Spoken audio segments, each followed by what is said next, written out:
Magandang araw po sa inyo, Sir Blair. Lalong-lalo na po sa mga giliw ninyong tagapakinig at tagasuporta ng inyong YouTube channel. Ang kwentong aking ibabahagi ay nangyari taong 1981. 13 taong gulang pa lang ako nung mangyari sa akin ang kakaiba at nakakatakot na karanasang hinding-hindi ko po makakalimutan. Kabahagi ko po sa aking kwento si Mang Delfin. Siya po ang panday sa aming baryo.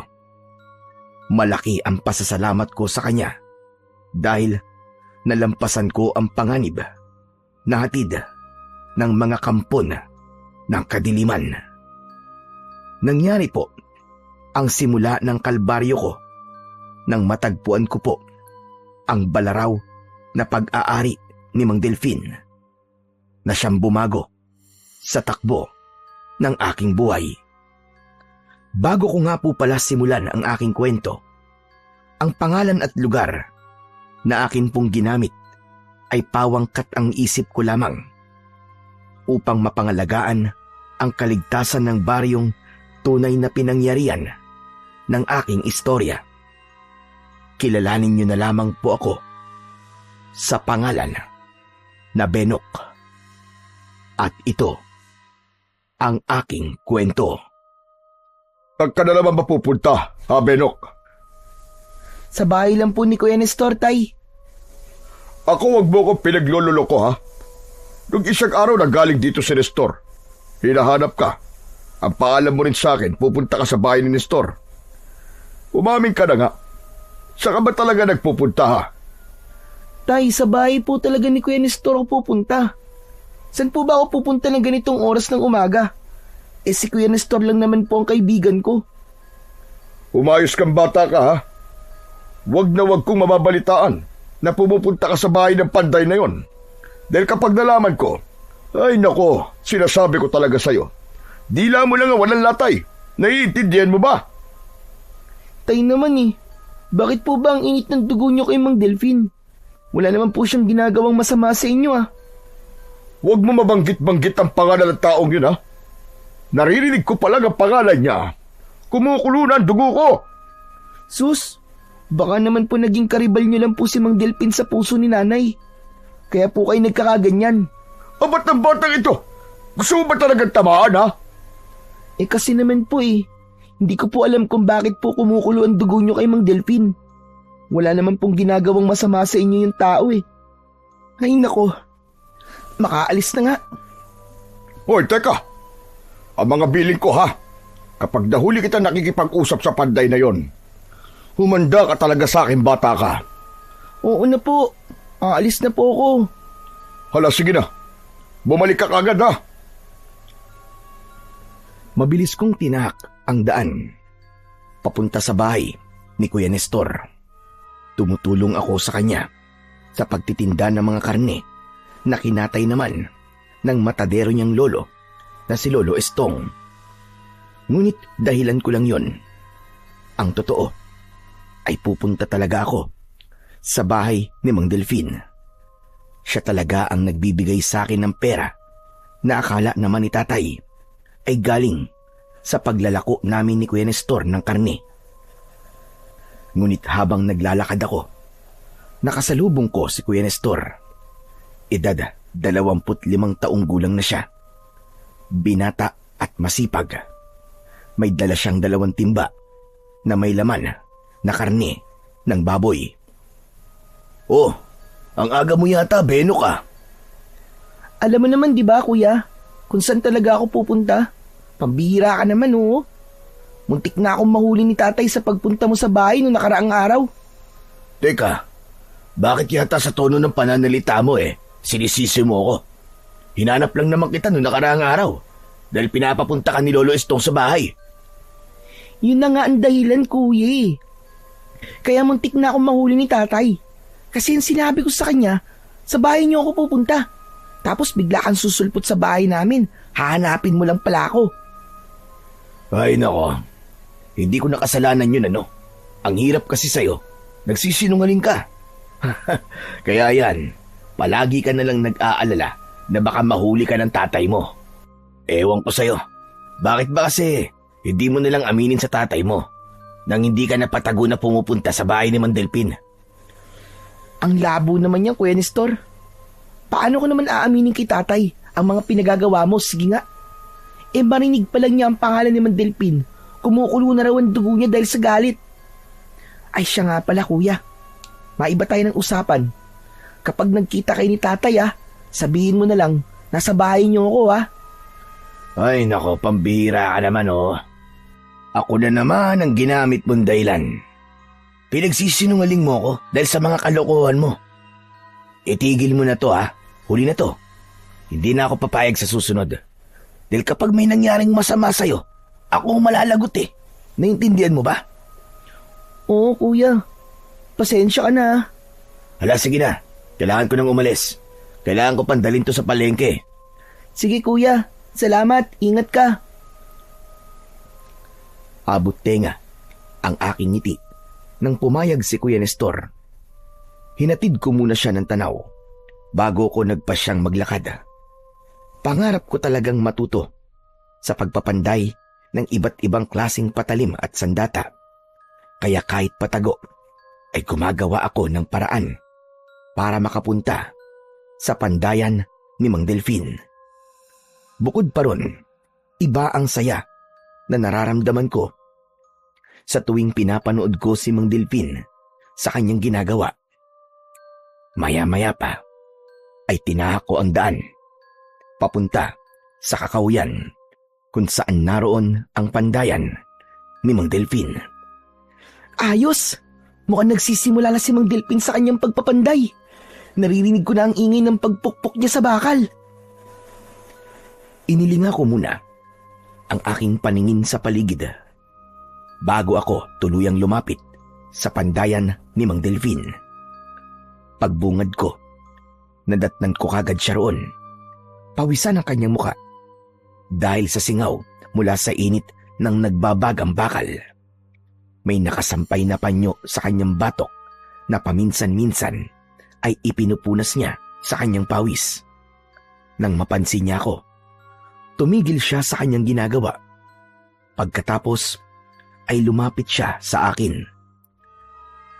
Oh, Benok.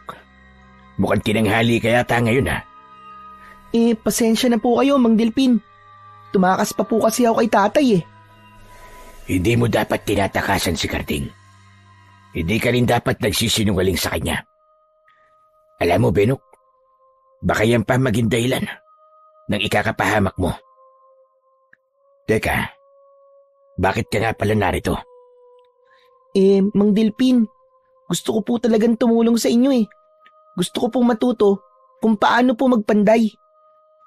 O sige, halika rito. Alalayan mo muna ako sa aking ginagawa at pag-aralan mo mabuti kung paano ako magpanday ng espada. Ito ang unang paraan para matuto ka. Dapat matyaga ka at handang magtiis sa mainit na singaw ng bakal. Ipinakita sa akin ni Mang Delphin kung paano ang magpanday ng itak. Kahit paulit-ulit ko na yung nakikita, hindi pa rin ako nagsasawa. Ilang linggo na rin ang lumipas. Magmula nang maging alalay ako ni Mang Delphin. Taga-abot ako ng mga bakal mula sa pugon. Halos magkulay kahil yun dahil sa matagal na pagkababad sa apoy.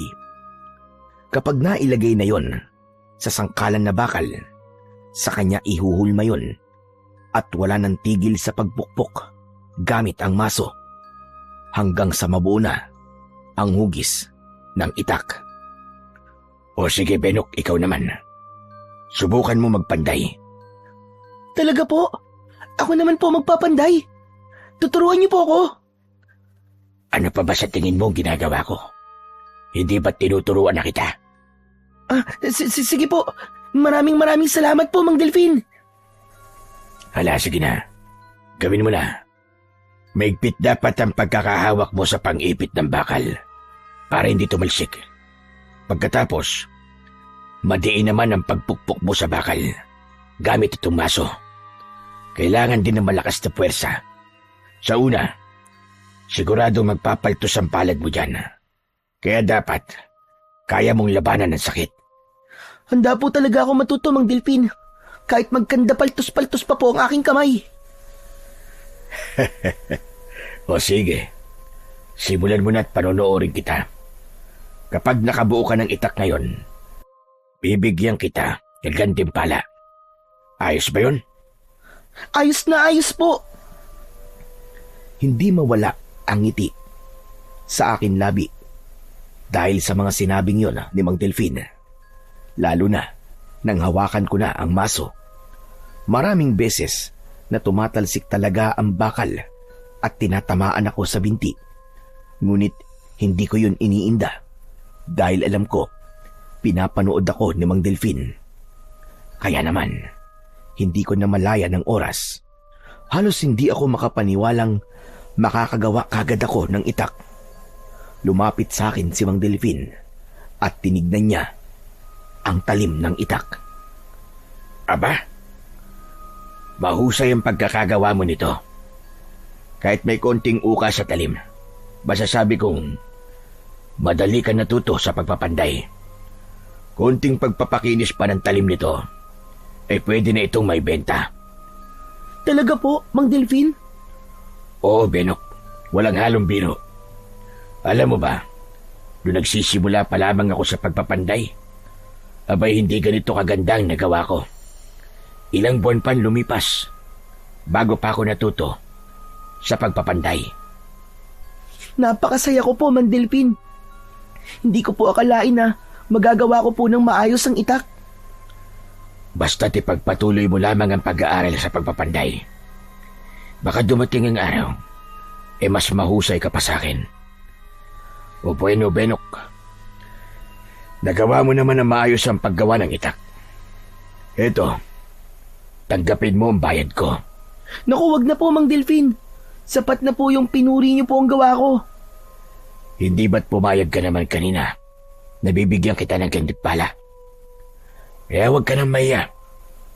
Para sa'yo talaga yan. Pero, hindi naman po ako nagpapabayad, Mang Delfin eh. Kailangan mo itong tanggapin para meron kang maipakikita kay Karding. Gusto mo bang magkaroon siya ng hinala na tinutulungan mo ko? Siyempre po, ayoko. Kung ganun, tanggapin mo na itong pera para naman may daday lang ka sa kanya kapag uwi mo. Mang Delfin, bakit niyo po ba ako tinutulungan? Nakikita ko kasi sarili ko sa iyo nung kabataan ko. Alam mo, isa lang ang maipapayo ko sa iyo. Huwag kang magsisinungaling sa iyong ama kahit kailan. Lalo na ang tumakas at magpunta sa lugar na hindi niya alam. Baka mangyari sa iyo ang nangyari sa akin. Minsan na rin ako naging pasaway na kagaya mo. Kaya naman, namatay ang aking ama sa paghahanap niya sa akin. Bumakas ang lungkot sa mga mata ni Mang Delfin. Bigla naman akong nag-alala, kaya wala na akong nagawa kundi ang tanggapin ang pera na iniaabot niya sa akin. Mang Delfin, pwede po bang tanungin kung ano pong nangyari sa inyong ama? Sinalakay siya ng isang mabangis na nilalang habang hinahanap niya ako. Napatay ko nga sila, pero hindi na naibalik ang buhay ng aking ama. Iniwan ako ng aking pamilya at halos kasuklaman nila ako. Pinagsisiyan ko ang mga nangyari. Ngunit kagaya na sinabi ko, huli na ang lahat para magsisi. Kaya habang maaga pa, Benok, matuto kang magsabi ng totoo sa iyong ama nang hindi ka magaya sa akin. Nakakalungkot naman po pala ang naging buhay niyo, Mang Delfin. Tama ka. Malungkot ang nag-iisa. Walang karamay at mag-isang namumuhay. Kaya naman, ikinulong ko ang aking sarili sa pagpapanday ng mga itak para kahit papano ay makalimutan ko mga nangyari. Teka, siya nga pala. Maiwan muna kita rito. Kailangan ko pa kasing bumili ng mga bakal. Baka dumating na yung kausap ko. Mabilis lang ako. Sige po. Teka, bago ka umalis, linisan mo muna itong pandayan ko, ha? Sige po, Mang Delfin. Tumango si Mang Delfin bago siya umalis. Pagkatapos, ay inilinga ko ang aking paningin sa paligid para maghanap ng basahan. Ngunit wala akong nakita. Kaya naisipan kong pumasok sa loob ng bahay ni Mang Delfin dahil katabi lang naman yon ng pandayan nito. Pagpasok ko, bumungad sa aking paningin ang loob ng bahay. Wow! Ang linis naman ng bahay ni Mang Delfin. Tsaka ang daming magagandang itak na nakasabit sa dingding na sawali. May mga nakadisplay din na pugot na bungo ng mga hayop. Napakaganda naman tignan ng pagkakaayos ng mga gamit niya. Teka, nasan kaya ang basahan niya? Sa aking paghanap, napako ang aking paningin sa kinaroroonan ng isang lumang baul. Napakunot ang noo ko nang makitang may basahan sa ibabaw nun. Lumapit ako sa kinaroroonan ng baul. Saka pinagmasdan ang itsura nito. Ano ba naman yan? Ang dami namang alikabok nitong baul na to. Para bang matagal nang hindi nalilinisan? Teka, ano kaya kung ito na muna ang linisin ko? Sayang naman kasi, maganda pa to eh.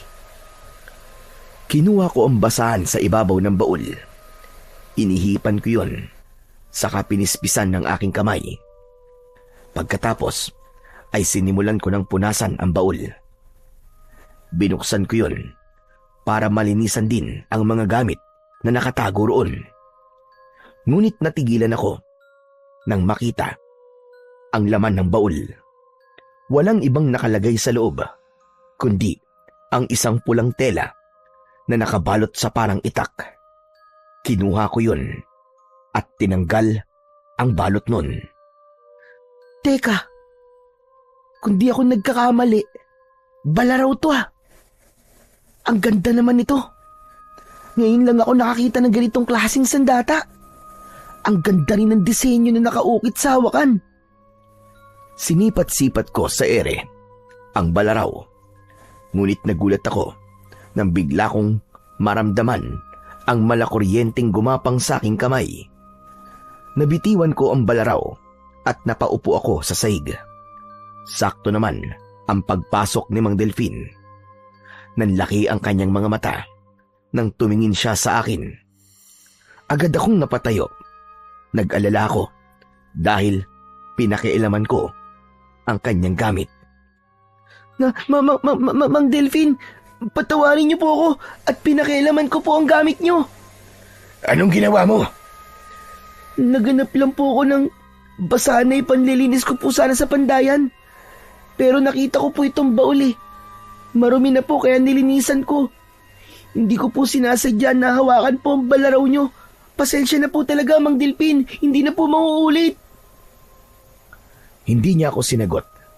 Kaya mas lalo akong kinabahan. Lalo na nang nagmamadali siyang lumapit sa akin. Nagpalipat-lipat siya ng kanyang tingin sa balaraw at sa aking kamay. Nakaawang ang kanyang bibig at nanlalaki pa rin ang kanyang mga mata. Ayos lang po, Mang Delfin, na pagalitan niyo po ako. Patawarin niyo na po ako, Mang Delfin. Hindi yun ang inaalala ko, Benok. Ano po? Hindi po ba kayo galit na pinakialaman ko po ang gamit niyo? Hindi ako galit sa'yo, Benok.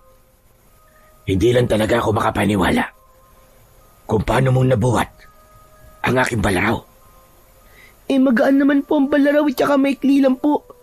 Ito nga po, ang gaan-gaan lang. Mas lalong bumakas ang pag-aalala sa muka ni Mang Delfin. Naging balisa siya at panay ang sulyap sa akin.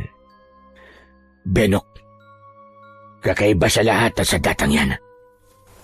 Matagal na panahon na yan na nakatago dyan sa baul. At walang sino man ang nakakabuhat sa balaraw. Kaya nagtataka ko kung paano mo ito nabuhat. Pero, bakit naman po, Mang Delfin? Akala ko po, simpleng balaraw lang po yan. Ang sino mong magtatangka na hawakan ito ay napapaso ang kamay at hindi nabubuhat. Kaya delikado ang ginawa mo. Hindi ko po kayo naiintindihan, Mang Delfin.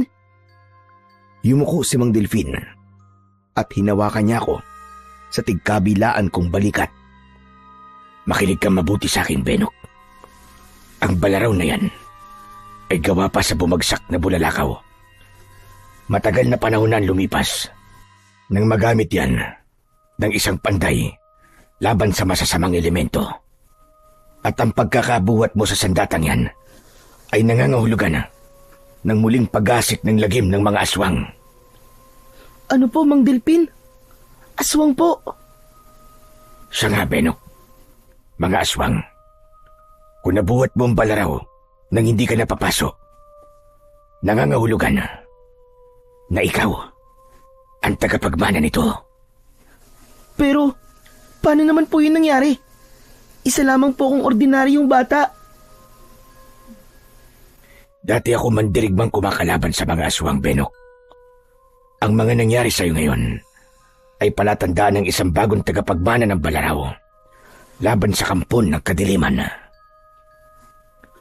Muling sinulyapan ni Mang Delfin ang balaraw sa saig. Binitiwan niya ang aking balikat at tumingin sa akin ng mariin. Kung tama ang hinala ko, sige, hawakan mo ulit ang balaraw, Benok. Natatakot po ako, Mang Delfin eh. Nang hawakan ko po kasi ang balaraw kanina, para pong may kuryenteng dumaloy sa aking kamay. Huwag kang matakot. Gusto ko lang matiyak kung tama ba ang nakita ko kanina. Kung ikaw ba talaga ang bagong tagapagmana ng balaraw. Nag-alala akong lumapit sa kinaroroonan ng balaraw. Nanginginig ang aking kamay nang damputing ko yun. Nang mahawakan ko ang hawakan ng balaraw at nabuhat ko yun, biglang lumitaw ang nakakasilaw na liwanag, kasabay ng paghaba ng talim nito. Hindi ko na yun nabitiwan dahil wala ng sakit mula sa hawakan. Ang nararamdaman ko na lang ay ang malakas na enerhiya na bumabalot sa buo kong katawan. Nakangiting napasulyap ako sa gawi ni Mang Delfin. Diyos ko, bigla akong kinilibutan sa ginawa mo, Benok. Ikaw nga ang sunod na tagapagmana ng balaraw. Mang Delfin, tignan nyo. Humaba rin po ang talim ng balaraw. Hindi lang yung Benok. Lumiwanag pa ang talim at nabuhat mo. Yan ang patunay na ikaw nga talaga ang bagong tagapangalaga ng balaraw na yan. Kaakibat nito ang isang matinding responsibilidad. Nang marinig ko ang sinabi ni Mang Delfin, binitiwan ko ang balaraw nang bumagsak yon sa saig. Nagbalik ito sa dating sukat. Ano pong responsibilidad yun, Mang Delfin? Kung may bagong tagapagmana sa sandata, nangangahulugan na nakabalik na si Lizardo. Bumalik na ang hari ng mga aswang. At yun ang responsibilidad na haharapin ng isang bagong tagapangalaga. Sino naman po si Lizardo? Isang makapangyarihang hari ng mga aswang na nagbenta ng kaluluwa sa hari ng dilim. At tanging ang balaraw lang na yan ang makakapatay sa kanya. Magmula ngayon, ikaw na ang mag-aalaga sa balaraw at haharap kay Lizardo. Ayoko po, Mang Delfin. Ayoko pong tanggapin ang pagiging isang tagapangalaga. Natatakot po ako. Benok, tutulungan naman kita, kaya huwag kang mag-alala. Ayoko po talaga, ayoko. Sige po, uwi na po ako. Hindi ko pinakinggan ang iba pang sasabihin ni Mang Delfin. Tumakbo na ako palabas ng bahay. Magulo ang isip ko nang tinahak ko ang daan papunta sa bahay. Pagdating ko sa bahay namin, ay nadatnan ko naman si Lolo Estong. Kausap niya si tatay. Bigla kong kinabahan nang makita ang matanda. Dahil malalaman na ni tatay na nagsisinungaling ako sa kanya. Kaya nang makalapit ako sa kanila, ay magtatapat na sana ako. Pero naunang nagsalita si Lolo Estong. Oh, Bernok! Natapos mo na ba ang ipinagagawa ko, ha? Po, oo po, Lolo Estong. Tapos na po. Anak, ipagtimpla mo nga kami ni Tatay Estong ng kape. May kailangan lang kaming pag-usapan. Nagtataka akong pumasok sa loob ng aming kusina. Naramdaman ko, nahabol ang tingin ni Lolo Estong sa akin. Kaya naman, nang tignan ko siya, ay ngumiti siya at tumango. Naintindihan ko na kagad ang ibig niyang sabihin. Natimbirian na siya ni Kuya Nestor. Kaya naman, nakahinga ako ng maluwag. Nang matapos ako sa pagtitimpla, dinala ko ang kape kay Lolo Estong at narinig ko ang kanilang pinag-uusapan. Nag-aalala ko, Karding. Sa muling pagpapasabog ng minahan sa lupang akin sinasaka. Alam ko wala silang permit dyan. Malakas lang talaga ang loob nila dahil maimpluwensya ang kanilang padrino. Anong aksyon naman ang ginawa ni Kapitan sa reklamo niyo, Tatay Estong? Ay nako, maging si Kapitan yata ay mukhang nalagyan na rin ng pera sa kamay. Sukat ba namang sabihin sa akin na ang pakialaman ko raw ay ang pangangaso ko sa bundok at yun daw mismo ang totoong nakakapaminsala? Alam mo namang, Karding, di ba? Na matagal na akong tumigil sa pangangaso magmula na mangyari sa iyong ama ang trahedyang yun. Ayoko na pong pag-usapan pa tungkol sa bagay na yan. Kung balak niyo po na ipaalam sa kinauukulan ng hinaing niyo, tutulungan ko po kayo. Kung ganon, tutuloy na ako. Uubusin ko lang itong kape. Maraming salamat nga pala, Benok, sa kape. Walang anuman po, Lolo Estong.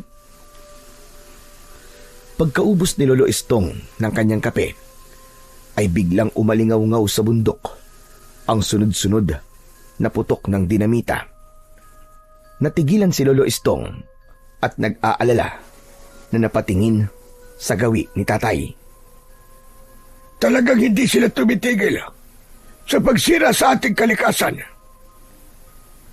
Ang dapat sa mga yan, isumbong na sa mga pulis. Mabibigo ka lamang, Kardeng. Bayad na nila mga pulis. Ay nako, makaalis na nga.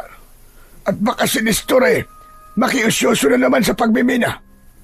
Baka pati siya ay madamay kung sakaling magkahulihan. Sige po, Tatay Estong. Mag-iingat po kayo. Nang makaalis na ang matanda, ay binalingan naman ako ni tatay. Seryoso ang kanyang tingin at sinuri niya ang aking muka. Bakit po, tay? Kanina nang dumating ka, napansin ko na namumutla ang labi mo. Parang may kinatatakutan ka.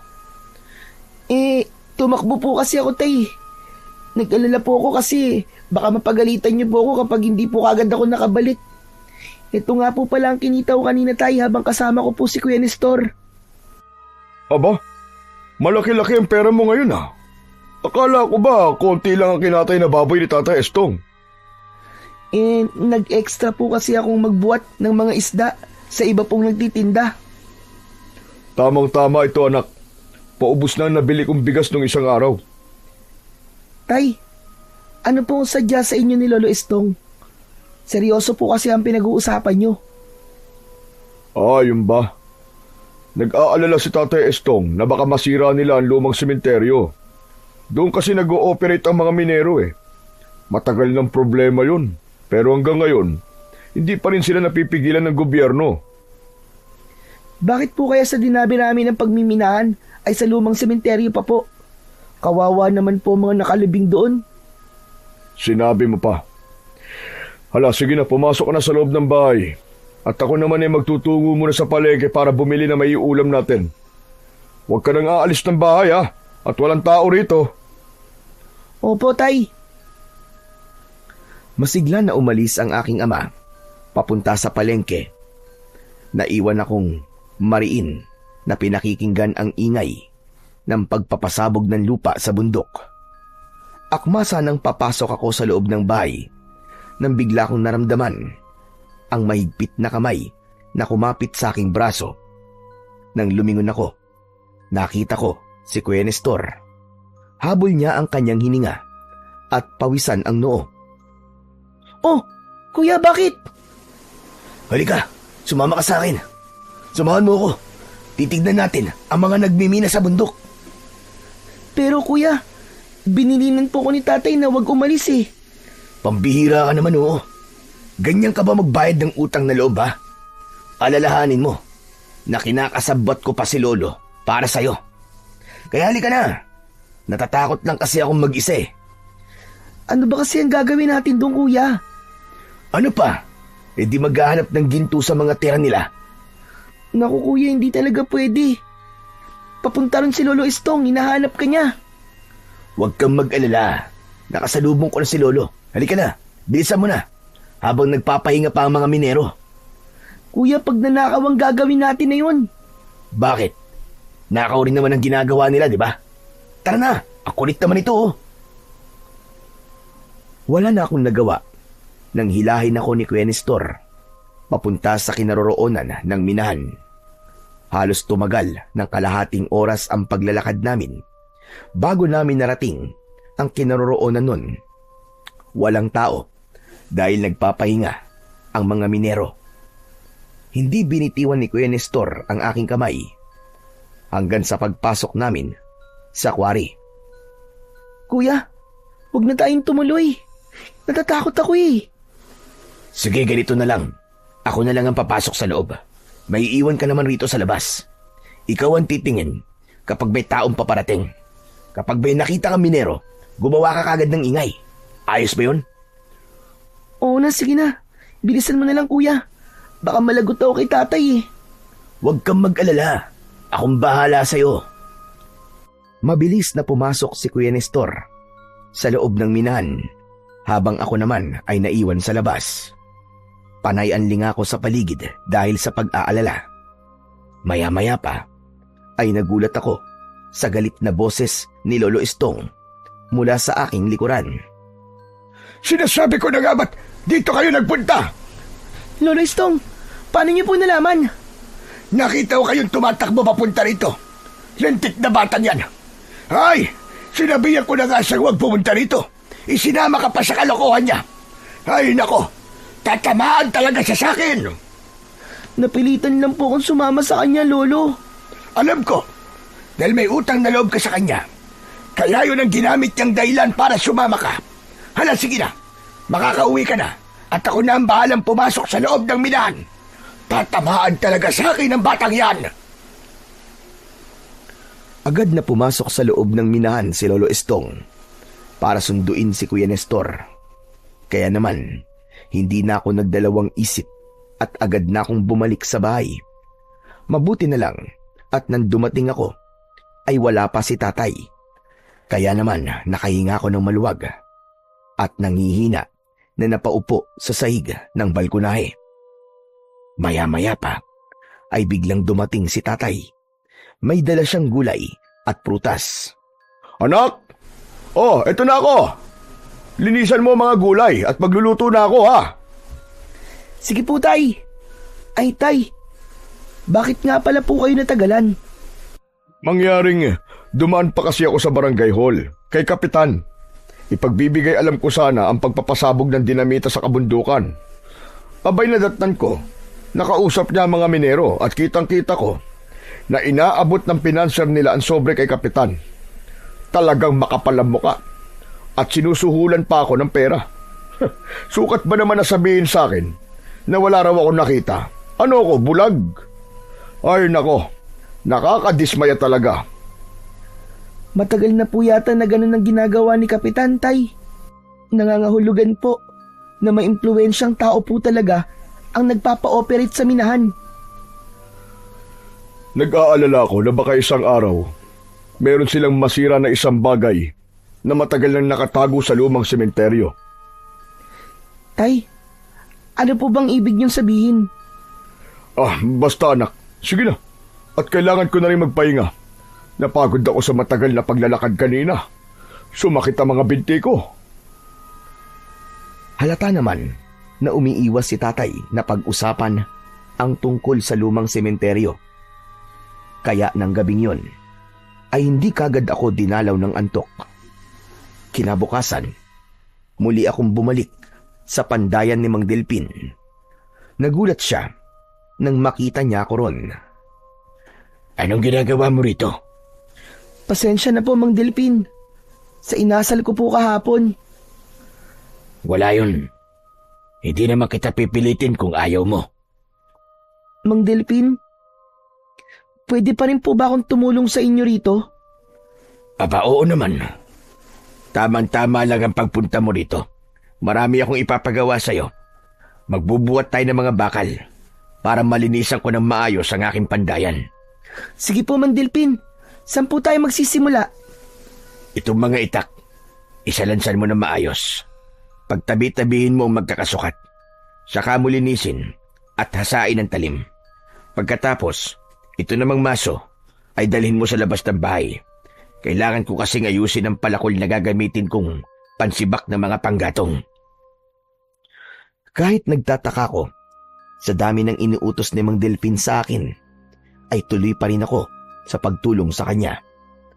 Ni hindi namin pinag-uusapan ang tungkol sa kanyang balaraw. Lumipas ang oras nang hindi kami nag-uusap. Tuloy lang kami sa pagbubuhat ng mga bakal, maging ang mga kahoy na sisibakin. Nang hindi na ako nakatiis, nagtanong na ako. Mang Delpin, kanina pa ho tayo nagbubuhat ng mabibigat na bakal. Hindi ba kayo magpapanday ng itak? Hindi mo na, Benok.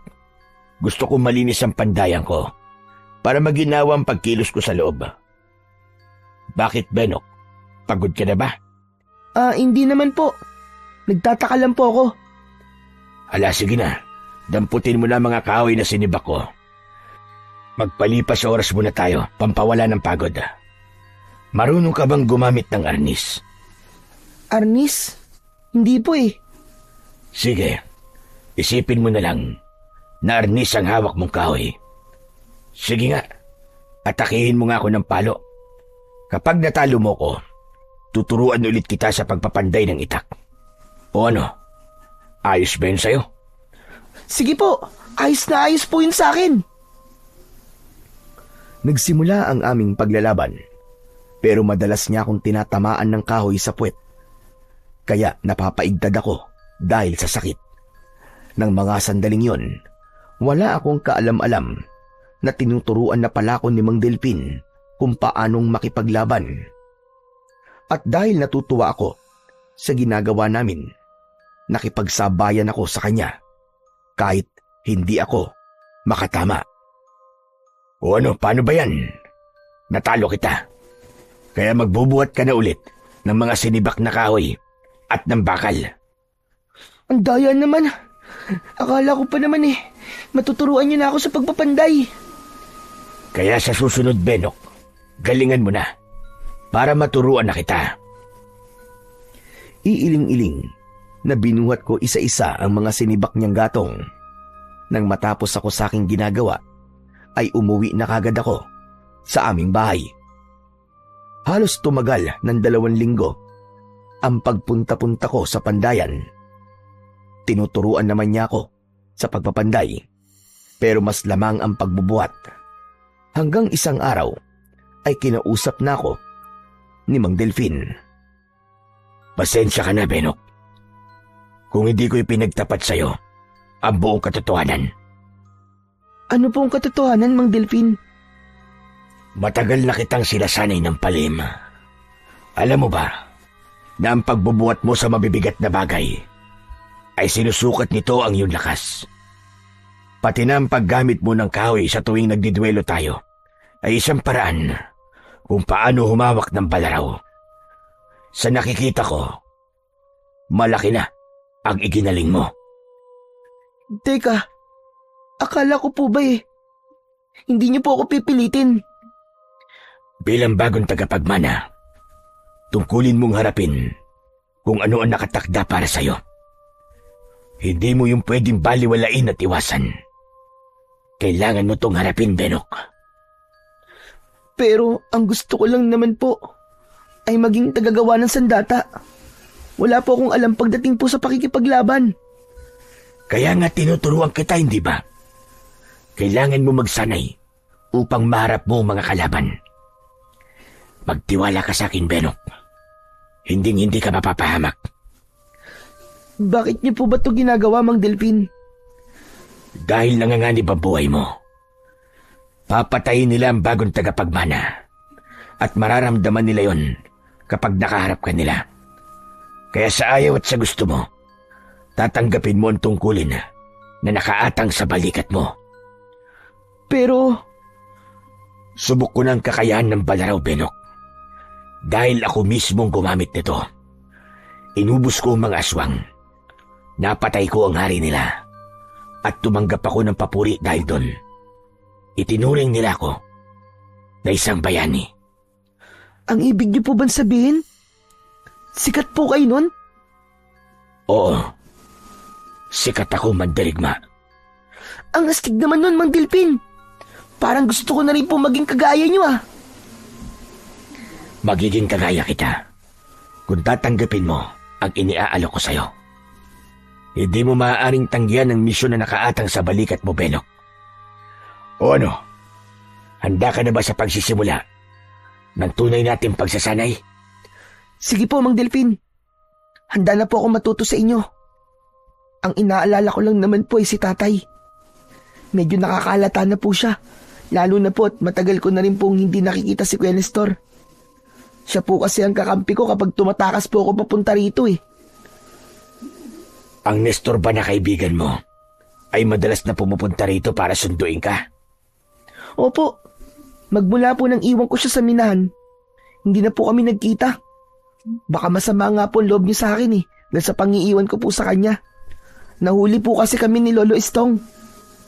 Sa tingin ko, pinagbawalan siyang lumabas ni Tatay Estong.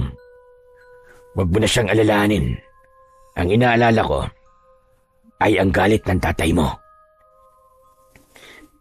Naku, mahusay naman po kayo sa pakikipaglaban . Kaya walang panama sa inyo si tatay. Loko ka talagang bata ka. Hala, sige na. Simulan na natin ang pagsasanay. Agad kaming naganda ng lugar na pagdadausan namin ng pagsasanay. Hawak ko ang balaraw at siya naman ay ang itak na pinanday ko nung nakaraang araw. Tumagal halos ng ilang araw ang aming pagsasanay bago ko natutunan ang tamang paggamit ng balaraw. Dahil nalibang kami, hindi namin namalayan na malapit na palang dumilim ang paligid. Kaya agad kong isinaoli sa kanya ang balaraw. Naku po, lagot na. Hindi ko na po napansin ang oras, Mang Delphin. Wala na po kung may dadaylan kay tatay nito. Kaya nga mas mabuting ipagtapat mo na sa kanya ang totoo. Hala, sige na. Makakauwi ka na. Sa susunod na araw na lang tayo magkita. Magpahinga ka muna sa pagsasanay. Dahil baka mapagalitan ka na ng iyong ama. Sige po, Mang Delphin. Pupunta na lang po ako rito kapag naayos ko na po ang problema ko kay tatay. Sige po. Pagkatapos ko magpaalam, ay agad akong naglakad pauwi sa bahay. Kaya lang, bigla akong nag-alala nang makita si tatay sa daan. Kasama siyang nakikiusyoso sa mga tao. Nagkakagulo ang mga ito at bakas sa kanilang muka ang pag-aalala. Mabilis akong lumapit sa kinaroroonan ng mga tao at tumambad sa aking paningin ang bangkay ng isang lalaking butas ang dibdib. Dilat ang kanyang mga mata, laylay ang dila at ang kanyang leeg ay kulay ube na parabang sinakal ng maigpit. Gaano nakatagal ang bangkay? Tanong ni tatay sa lalaking nag-aayos sa katawan ng bangkay para ilipat sa higaan na inuusong ng mga tanod. Sinabi nito na kagabi pa raw nila nakita ang katawan Ngayon lang daw pinuntahan ng mga pulis dahil marami din daw ang namatay sa Karatig Baryo at kagaya rin daw ng itsura ng bangkay sa aming lugar. Bumundol ang aking kaba nang marinig ko yun at bigla kong naalala ang mga naikwento sa akin ni Mang Delfin. Kung ganun, totoong bumalik na nga si Lizardo. Diyos ko, hindi kaya ito na rin ang simula ng pag-aasik niya ng lagim? Bulong ko sa akin sarili nang lumingon ang aking ama at nakita niya ako. Biglang dumilim ang kanyang anyo at lumapit sa akin. Dala ng kanyang galit, mahigpit niyang hinawakan ang aking braso. Lintik ka bata ka! Saan ka ba nanggaling ha? Aray tay, aray ko po! Tay, nasasaktan po ako, bitiwan niyo po ang braso ko! Nagmasasaktan ka sa akin kapag hindi ka nagsabi sa akin na totoo. Saan ka nanggaling? Bakit ngayon ka lang umuwi? Kay Kuya Nestor po, tay! Sinungaling! Doon na nga ako nanggaling kanina eh. At 2 linggo nang may sakit si Nestor. At 2 linggo mo na rin ako niloloko. Halika, sumama ka sa akin sa bahay. Doon tayo mag-usap. Sa kabila ng nararamdaman kong sakit mula sa mahigpit na pagkakakapit ni tatay sa aking braso, mas nag-alala ko sa kalagayan ni Kuya Nestor.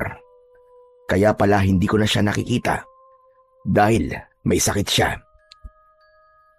Pagkalipas ng ilang minuto naming paglalakad, pabalya kong itinulak ng aking ama. Dinuro niya ako habang nanginginig ang kanyang kamay. Ngayon, magtapat ka. Dahil kung hindi, makakatikim ka talaga sa akin. Tay, ano ba ginagawa niyo? Bakit niyo pa inuubad ang sinturon niyo? Kapag hindi mo sinagot ng tama ang itatanong ko sa'yo, matitikman mo ngayon ang galit ko. Ang ayoko sa lahat, yung niloloko ko. Hindi kita pinalaki para magsinungaling lang sa akin. Patawarin niyo ako, tay. Ang totoo po kay Mang Delfin po ako palaging pumupunta. Ano? Anak naman ng 8 tipaklong, oo. Sa dinami-dami ng lugar na pupuntahan mo, sa pandayan pa talaga. Hala, sige, dumapa ka. Tay, nakikiusap po ako. Huwag niyo po akong paluin, masakit po yan eh. Mas masakit ang panlulokong ginawa mo sa akin. Binalaan na kita, pero ang tigas ng ulo mo. Sige, dumapa ka, nang makita mo ang hinahanap mo. Halos patulak akong pinadapa ni tatay. Galit na galit siya at hindi niya pinakinggan ang paliwanag ko. Ganun talaga, mamarusa si tatay kapag napupuno na sa akin. Pero ngayon ko lang siya nakitang nagkaganon. Yun lang din ang unang pagkakataon na ginamit niya sa akin ang kanyang sinturon. Halos 5 palo ang tinamo ko mula sa kanya bago siya tumigil sa pagpaparusa. O ano? Siguro naman magtatanda ka na. Sa susunod na malaman ko pa na nakikipagkita ka sa lalaking yon, ibibitin talaga kita ng patiwarik. Ano po bang dahilan? At galit na galit po kayo sa kanya para saktan niyo po ako ng ganito. Basta, ayoko sa kanya. Wala nang maraming tanong. Hindi mo siya dapat na nilalapitan. Delikado siyang tao at habulin ang kamalasan. Lahat na napapadikit sa kanya, napapahamak, namamatay at binamalas. Kaya kung ako sa'yo, makinig ka sa mga sinasabi ko. Pero tay, mabuti po siyang tao. At isang sikat naman dirigmang pumapatay ng maraming aswang para ipagtanggol ang baryong ito. Kaya wala po ako nakikitang dahilan para layuan po siya. Wala akong pakialam sa kung gaano kabait ang tingin mo sa kanya. Basta para sa akin, isa siyang isinumpang nilalang. Baka hindi mo alam, nagkukunwari lang siya mabait. Pero sa huli, ipapahamak ka rin niya. Kaya magmula ngayon, hindi ka aalis ng bahay. Hindi ka na makikipagkita sa lalaking yon. Kapag naulit pa ito, sinasabi ko sa'yo, itatakwil kita. Itatakwil talaga kita, Benok. Tandaan mo yan!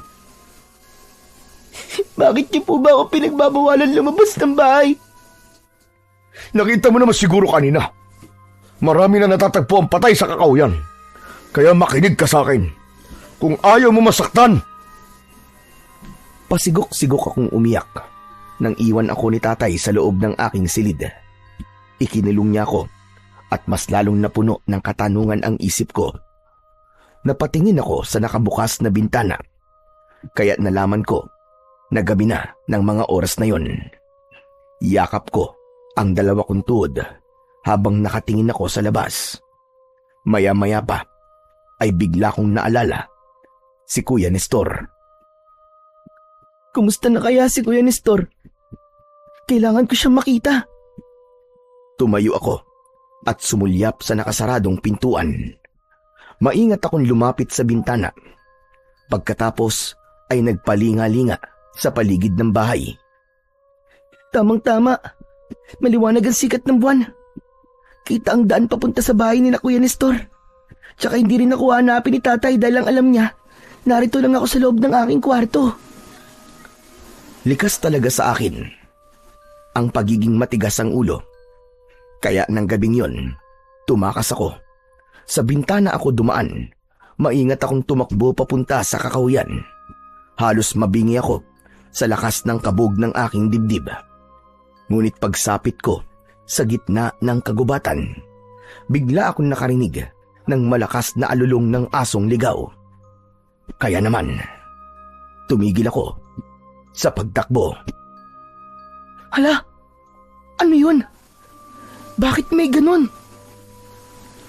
Natataranta akong nagpalinga-linga sa paligid habang nanginginig ang aking tuhod.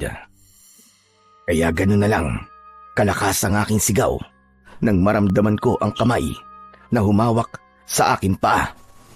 Ah! Bitiwan mo ako! Tulong! Tulungan niyo ako! Mula sa ilalim ng lupa, bumangon ang isang nilalang. Umaalingasaw ang mabahong singaw ng naaagnas nitong katawan. Umangil ito ng malakas habang hinihila ang aking paa. Sinipa ko siya sa kanyang muka, ngunit hindi niya binibitiwan ang aking paa. Bitaw! Bitiwan mo ang paa ko! Lumayo ka sa akin! Nang hindi binibitiwan ng nilalang ang aking paa, yumuko ako. Ako na mismo ang nagtanggal sa kanyang mga kamay. Kaya lang, malambot ang kanyang balat at lumubog ang aking daliri sa kanyang kamay. Naramdaman ko ang kanyang buto at nang iangat ko yun sa ere, nakita ko ang tila naglalaway na likido mula sa kanyang laman. Dala ng aking takot, malakas akong nagpumiglas at sumigaw. Nang makawala ako, ay mabilis akong tumakbo pabalik sa aming bahay. Ngunit naligaw na ako. Hindi ko na alam kung saan ako patungo. Tulong! Tulungan niya ako! Saklolo! Halos magpaekis-ekis ako sa daan para lang makatakas sa aswang. Pero natigilan ako nang makita ko ang dalawang nilalang na paisa-isa ang hakbang papalapit sa aking kinaroroonan. Umaangil sila. Nanginginig ang kamay at ang kanilang balat. Nakalaylay na parabang tela. Sa kanilang muka, kita ang bungo nila na merong mga uod na lumalabas mula sa loob. Halos mabaliw ako sa labis na takot at panay ang paghingi ko ng saklolo. Nanigas ang aking binti kaya naabutan ako ng dalawang aswang. Wag! Tigilan niyo ako! Huwag kayo lumapit! Maawa na kayo sa akin!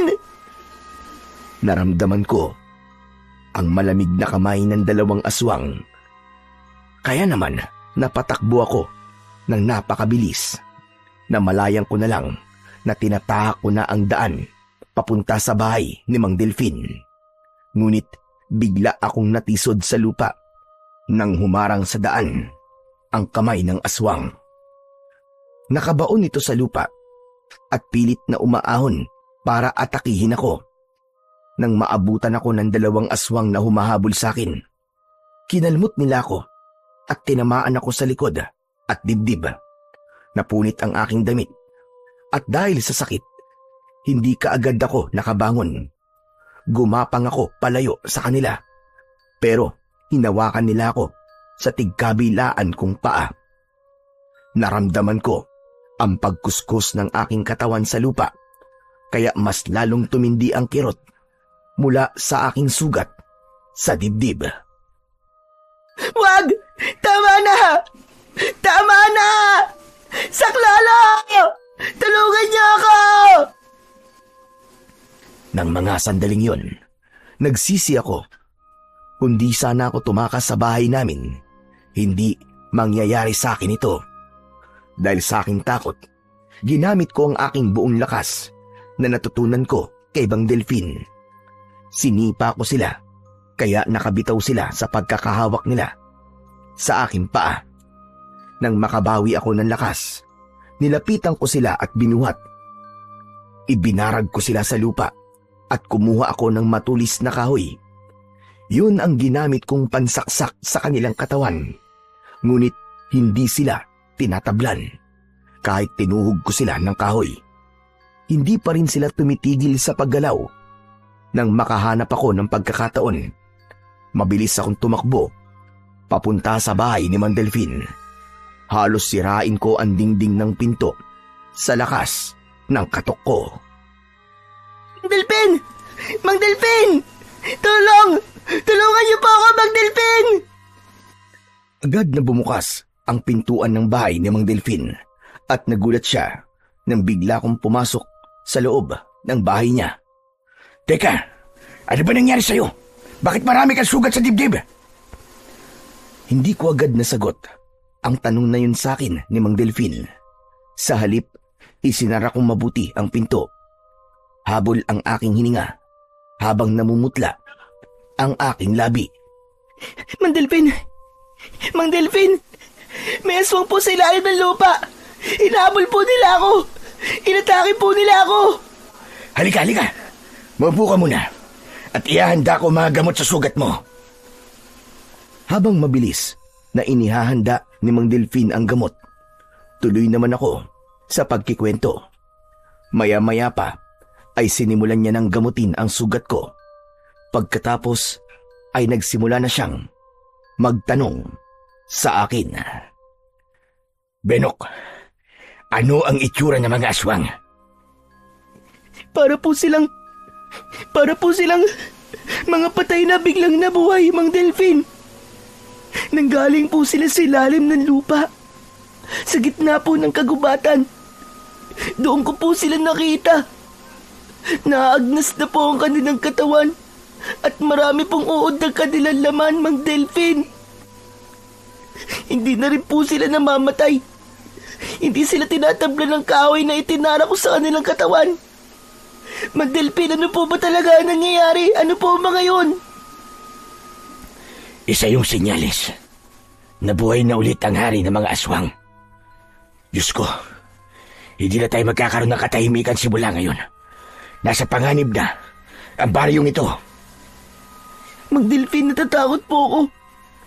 Ano pong gagawin natin? Tsaka si tatay po. Mag-isa lang po siya sa bahay. Ano? Bakit mo siya iniwan? Tumakas lang po ako eh. Pinagalitan niya po ako at pinalo po ng sinturon. Sinabi ko na po sa kanya kung saan po ako pumupunta kapag umaalis ako. Nagtapat na po ako sa kanya. Pero bakit umalis ka pa rin ng bahay niyo? Bala ko po kasi sanang bisitahin si Kuya Nestor. May sakit daw po kasi siya eh. Hindi ko naman po akalain na may makikita po akong aswang. Aray, sobrang sakit po ng sugat ko, Mang Delfin. Huwag kang mag-alala. Kalmot lang naman yan. Mas delikado kung kinagat ka ng aswang. Oh, heto ang damit. Magpalit ka. Dahil kapag nakita yan ng iyong ama, tiyak na mas lalo siyang magagalit sa'yo. Kinuha ko ang damit na iniabot sa akin ni Mang Delfin. Saka ako nagtanong sa kanya tungkol sa mga nilalang na umatake sa akin. Mang Delfin, ano po bang klaseng nilalang ang mga aswang na umatake sa akin kanina? Amalanig ang tawag sa kanila. Ang mga aswang na muling nabuhay. Walang ibang sandata na makakapatay sa kanila, kundi tanging ang balaraw ko lamang. Kung ganun, ngayon na po ang simula ng pag-aasik nila ng lagim. Tumayo si Mang Delpin at bumakas sa kanyang anyo ang labis na pag-aalala. Oo, Benok. Kaya kailangan mo nang tanggapin ang balaraw. Dahil alam na nila na ikaw ang tagapagmana na sandata. At kakailanganin na natin ng matinding paghahanda at pagsasanay. Pero paano po, Mang Delphin? Paano po si tatay? Kailangan ko siyang kausapin. Pero sa ngayon, magpagaling ka na muna na sugat mo. Kaya ko po, Mang Delphin. Kaya ko pong gawin ang pagsasanay natin kahit may sugat ako. Ito na po ang hinihingi ng pagkakataon. Sigurado ka ba, Benok? Tumango ako kay Mang Delphin. Kaya naman, nagmamadali siyang lumapit sa baul. Kinuha niya ang balaraw at iniabot niya yon sa akin. Magmula ngayon, hindi mo na ihihiwalay ang balaraw na to sa iyong katawan. Dahil nasa panganib ang buhay mo. Opo, Mang Delphin. Naiintindihan ko po. Nang gabing yon, ay nagsimula na kami sa pagsasanay ni Mang Delphin. Panatag ang loob ko dahil alam ko na hindi malalaman ni tatay ang pag-alis ko. Kaya namalayan ko na lang na sumapit na ang madaling araw. Wala na palang dapat alalahanin. Mabilis ka natuto sa paggamit ng balaraw. Sabi ko naman po sa inyo madali po ako matututo. Sige na, umuwi ka na. Ingatan mo ang balaraw. Ako nang bahalang kumausap kay Karding para matapos na ang pag-aalala mo. Ipagtatapat niyo na rin po ba sa kanya ang tungkol po sa balaraw? Oo, Benok. Dahil ayoko na nagsisinungaling ka pa sa kanya. Tatanggapin ko kung ano sasabihin niya. Panahon na para magkausap kami. Pagkatapos ko magpaalam kay Mang Delphin, tinahak ko ang daan papunta sa bahay. Pero nagulat ako nang makitang bukas ang pintuan. Nag-aagaw ang dilim at liwanag, kaya bumundol ang kaba sa aking dibdib. Dahil kadalasan, tanghali nang nagigising ang aking ama, mas lalo akong nagulat nang makita ko si Kuya Nestor. Kagagaling lang niya sa loob ng aming bahay, kaya itinago ko muna ang balaraw sa aking bewang bago ko siya nilapitan. Kuya Nestor, akala ko may sakit ka. Anong ginagawa mo rito? Lintik na. Saan ka ba nanggaling, ha? Kuya, nanggaling po ako sa bahay ni Mang Delphin. Akala ko may sakit ka. Kaya tumakas ako kagabi para puntahan ka. Kaya lang hinarangan at inatake ako ng mga aswang na amalanig. Kaya napunta ako sa bahay ni Mang Delphin. Sira ulo ka talaga. Palagi ka na lamang gumagawa ng problema. Alam mo ba, na hinanap ka ni Mang Karding kagabi at napahamak siya. Sinaktan siya ng mga amalanig. Sugatan at ginagamot siya ngayon ni Lolo Estong. Ano? Kuya, samahan mo ako. Gusto kong makita si tatay. Wali ka. Sumunod ka sa akin. Mabilis naming tinakandaan papunta sa bahay ni Lolo Estong. Sa daan pa lang ay panay na ang tulo ng luha ko. Patawarin mo ako, tay. Hindi ko po sinasadya. Walang mangyayari kung iiyak ka lang ng iiyak dyan. Bakit kasi tumakas ka pa? Napahamak tuloy si Mang Karding dahil sa'yo. Kumusta siya, kuya? Marami ba siyang sugat? Oo, mabuti na lang at kalmot lang ang inabot niya. Ang hirap kasi sa'yo. Palagi ka na lang nawawala. Napapahamak tuloy ang mga taong nakakasama mo. Bakit, kuya? Nagtatanong ka pa. Nang iniwan mo ako sa minahan, nabagsakan ako ng bato. 2 linggo pala akong walang malay. Itong si Lolo naman, naging maigpit na sa akin. Hindi niya na ako pinapayagang umalis. Lalo na nang mabalitaan niya ang nangyari sa bangkay ng lalaki na tagpuan sa kakauyan. Pasensya ka na, Kuya Nestor. Kung iniwan kita doon. Pinauwi kasi ako ni Lolo Estong Ay nako, ano pa nga ba? Nangyari na. Oh, narito na pala tayo. Dala ng pagkasabik na makita ko si tatay. Nauna akong pumasok sa loob ng bahay ni Lolo Estong. Nakita ko ang aking ama na nakahiga sa katre at puno ng benda ang katawan. Nang makita niya ako, pinilit niyang bumangon sa higaan at galit na nagsalita. Nakita mo na kung anong kinailat na nakatigasan ang ulo mo? Saan ka nagpunta, ha? Kay Delphine na naman ba? Opo, Tay. Patawarin niyo po ako. Hindi ko naman po alam na merong mga aswang na malanig sa baryo natin eh. Ang balak ko lang naman po sana ay bisitahin po si Kuya Nestor. Pilit na tumayo si tatay at lumapit siya sa akin. Bigla niya akong sinampal ng malakas, kaya natumba ko sa saig. Dahil doon, napatayo si Lolo Estong at bumakas ang pag-aalala sa kanyang muka. Karding! Huwag mo naman saktan ang anak mo! Pero Lolo Estong, nag-usap na po kami ng batang ito. Ang sabi ko sa kanya, itatakwil ko siya kapag nagpunta pa rin siya sa bahay ni Delphine. Pero bata yan, Karding. Talagang nagkakamali. Teka, ano ba ang bagay na nasa sahig? Napako ang aming atensyon sa balaraw na nahulog mula sa pagkakasuksok ko sa aking bewang. Dali-dali ko yung itinago sa aking likod, pero nakita na yon ni tatay. Isang balaraw ang hawak mo, di ba? Sa datayan ni Delphine. Paano napunta yan sa'yo? Ninakaw mo ba yan? Hindi po, Tay. Ibinigay niya po ito sa akin. Ilang beses ka na sa akin nagsisinungaling. Kaya hindi na ako naniniwala sa'yo. Akin na yan. Ibigay mo sa akin ang balaraw na yan. Mas lalo kong hinigpitan ang pagkakahawak sa aking balaraw. Pailing-iling ako habang umaatras palayo kay tatay. Inilahad niya ang kanyang kamay para kunin sa akin ang sandata. Akin na yan. Ibigay mo sa akin ang sandatang yan kung ayaw mo masaktan. Hindi yan dapat na sa'yo. Karding, baka naman nagsasabi siya na totoo. Ang mabuti pa, kausapin mo si Delphine. Wala akong pakialam kay Delphine, Tata Estong. Si Benok ang iniisip ko. Kaya akin ang balaraw, Benok. Sinasabi ko sa'yo, maikli ang pasensya ko. Tatamaan ka talaga sa akin. Sa pagkakataon na yon, ay niyakap ko na ang balaraw at pilit na iniiwas sa aking ama.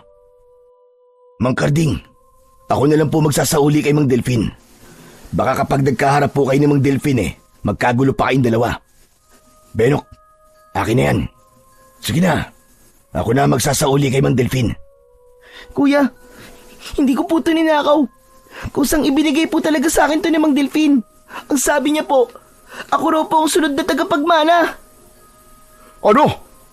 Lintik na sinabi niya yun. Anong tagapagmana, ha? Ako raw po ang bagong lalaban sa mga aswang na amalanhig.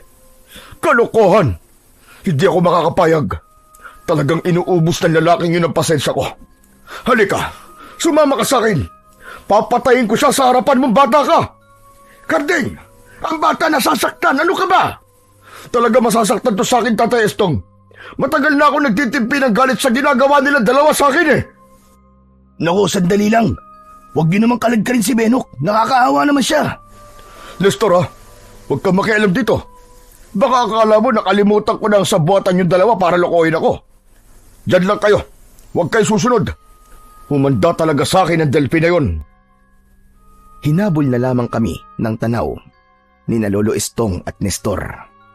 Habang maigpit ang pagkakahila sa akin ni tatay sa aking braso. Mabilis naming narating ang bahay ni Mang Delphine. Inabutan namin siyang nagpapanday ng itak. Nagulat ito sa bigla naming pagdating. Hoy ikaw! Mag-usap tayo! Anong kalokohan ng mga pinagsasasabi mo sa anak ko, ha? Bakit? Hanggang ngayon ba? Kalokohan pa rin ang nangyayari sa paligid mo, ha, Karding? Napakunot ang aking noo. Nagtataka ako sa klase ng pag-uusap nila. Para bang matagal na silang magkakilala. Naramdaman ko ang pagbitiw ni tatay sa aking braso at takma niya sanang kukunin ang balaraw sa aking kamay nang bigla itong napaso at nagtatakang napatitig sa akin. Tinamaan na lintik. Ano ba nangyayari ha? Bawiin mong balaraw sa anak ko, Delphin.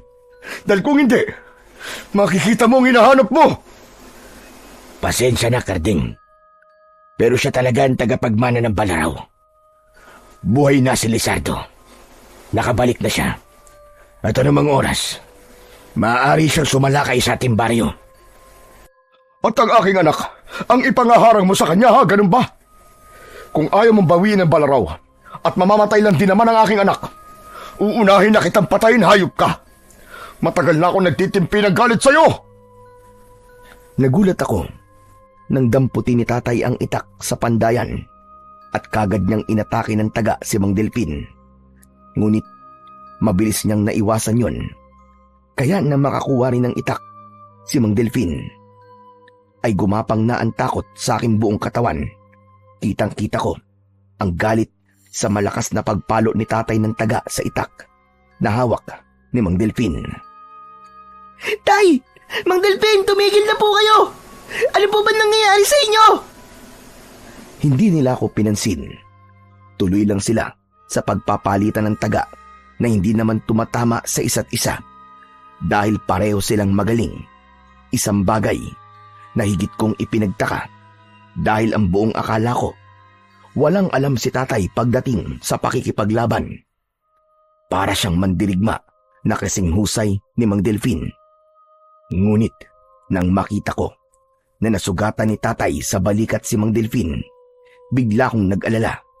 Kaya lumapit ako sa aking ama para awatin siya. Pero itinulak niya ako at patuloy siyang umatake ng taga kay Mang Delphin. Layuan mo ang anak ko. Kung ayaw mong pagpira-pirasuin ko ang katawan mo. Hindi ako natatakot sa iyo, Karding. Sinusunod ko lang kung ano ang nakatakda para sa anak mo. Kaya wala ka na magagawa. Tinanggap na niya ang responsibilidad. Nakita mo naman, hindi ba? Nabubuhat at nahahawakan niya ang sandata. Hindi kagaya mo nun na sinubukang hawakan ng balaraw. At hanggang ngayon, nabigo ka pa rin. Kahit kailan, hindi ako magkakaroon ng interes sa isang bagay na sumira sa buhay ko. Kaya dapat sa'yo, mawala na rin. Kagaya ng pamilya ko. Pamilya mo? Pamilyang ipinagpalit mo? Sige, patayin mo ako kung kaya mo. Pero hindi ko babawiin ang balaraw kay Benok. Sa pagpapatuloy ng kanilang labanan, nagulo na ang pandayan. Kasing gulo ng isip ko habang pinapanood ko silang dalawa na naglalaban. Meron akong hindi alam sa totoong dahilan kung bakit ganun na lamang kalalim ang galit nila sa isa't isa. Pinagmasdan ko ang balaraw at wala na akong nagawa kundi ang gamitin yon sa kanila. Itinaas ko ang balaraw. Lumikha yon ng nakakasilaw na liwanag. Humaba ang talim nito. Saka ako lumapit at pumagitna sa kanilang dalawa. Iniharang ko ang talim ng balaraw sa dalawang talim na nagkikiskisan. Sabay angat ko para tumalsik ang kanilang mga itak. Nagulat ang dalawa sa ginawa ko. Sabi ko tumigil na po kayo! Para kayong mga bata! Hindi ko naiintindihan kung bakit kailangan nyo umantong sa ganito! Ano po ba nangyayari sa inyong dalawa? Pati palang paggamit sa balaraw na ituro mo na rin sa aking anak. Wala ka talagang kwenta. Ikaw ang nagtutulak sa kanyang kamatayan! Tay! Ang tanong ko, sagutin nyo! Ano po ba ang totoong nangyayari sa inyo? Sa tingin ko po, may malalim kayong ugnayan sa isa't isa. Kapatid ko siyang bunso, Benok. Patawarin mo ko. Hindi mo dapat nalaman ito dahil matagal na akong itinakwil ng iyong ama. Dahil ikaw ang dahilan kung bakit namatay ang ating mga magulang. Pati si Letty, na asawa ko, namatay rin siya dahil sa kapabayaan mo. Wala kang karapatang maging tagapagligtas ng baryo kung ang sarili mo pamilya ay pinabayaan mo. Kung ganun, ito po ang dahilan kung bakit ayaw niyo po akong lumapit kay Mang Delphin, Tay. Oo, tama ka. At hindi magbabago desisyon kong yun. Hindi na siya parte ng aking pamilya. Pero ako, hindi ka nawala sa isip ko, Karding. Kahit kailan hindi kita sinukuan. Wala akong kasalanan. Pareho tayong nawalan. Ang tangi lang na pagkakamaling nagawa ko ay ang tumakas ng walang paalam sa ama natin. Yun ay para gampanan ng aking responsibilidad sa mga taong umaasa sa akin. Marami ka na ililigtas. Napatay mo si Lizardo, pero nawala naman ang aking pamilya. Kaya ang silbi ng pagiging mandirigma mo kung hinayaan mo mamatay ang mga magulang natin. Bumalik na si Lizardo. Buhay na siya, Karding. Buhay nang muli si Lizardo. Kalokohan. Sinasabi mo lang yan para tanggapin ng aking anak ang balaraw na yan. Ang mga aswang na umatake sa inyo, sila ang kampo ni Lizardo. Maaaring hindi ang katawan niya ang nakabalik, ngunit ang kanyang espiritu ay nagsimula na maggasik ng lagim. At ang pruweba ay ang pagkakabuhat ni Benok sa balaraw. Biglang natigilan ang aking ama sa sinabing yon ni Mang Delfin. Mukhang alam din ito ang tungkol kay Lizardo. Mas nagulat din ako sa aking natuklasan sa totoong pagkatao ni Tatay at Mang Delfin. Kaya siyang tagapagmana na sandata dahil nananalaytay sa kanyang ugat ang pagiging dugong panday. Kusa siyang pinili ng balaraw at maluwag din sa dibdib ni Benok ang pagtanggap sa malaking responsibilidad na nakaatang sa kanyang balikat. Kaya wala ka na magagawa kundi ang tanggapin ang nakatakda para sa kanya. Hindi ko hahayaan na mapahamak ang aking anak. Baka mapatay na talaga kita sa oras na masaktan ang aking anak. Tay, huwag niyo pong sisihin si Mang Delfin. Wala po siyang kasalanan. Ako po may gusto nito. Ibalik mo na ang balaraw sa kanya, Benok.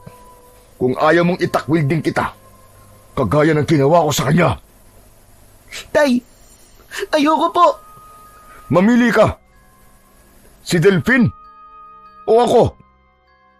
Talaga bang ganyan ka nakasama? Pati ang anak mo, pinahihirapan mo. Ano, Benok? Siya ba ang pipiliin mo? Tay, alam niyo naman po kung gaano po kayo kaalaga sa akin.